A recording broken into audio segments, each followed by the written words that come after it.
freedom paid a very heavy price.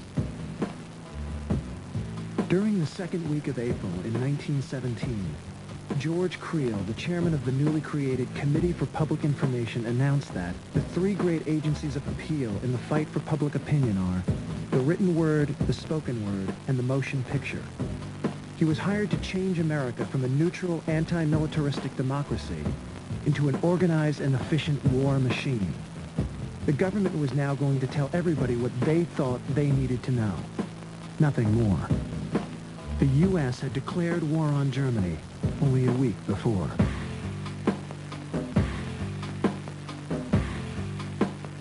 The Espionage Act of 1917 was passed, which allowed a 20-year prison sentence for anyone found guilty of aiding the enemy, obstructing recruitment, insubordination, or disloyalty. Any criticism of war policy would not be tolerated. Films like Civilization would be censored for expressing noble ideas like, "Don't kill your brother."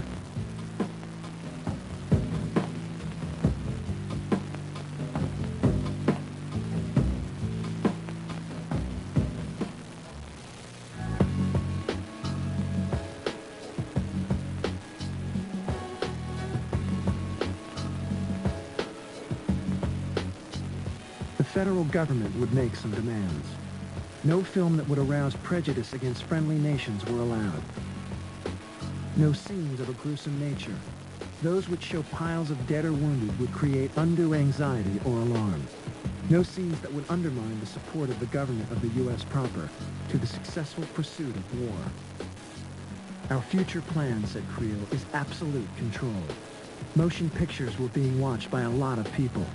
At home and as an export, they would carry the gospel of Americanism to every corner of the globe. He requested that producers present the wholesome life of America, counter enemy propaganda that portrayed the U.S. as a nation of dollar-mad materialists. Class conflict, political corruption, strikes, labor riots, hunger, poverty, lynchings, murder, and graft were a part of everyday life, but not in the movies. The Spirit of 76 told the story of the American Revolution.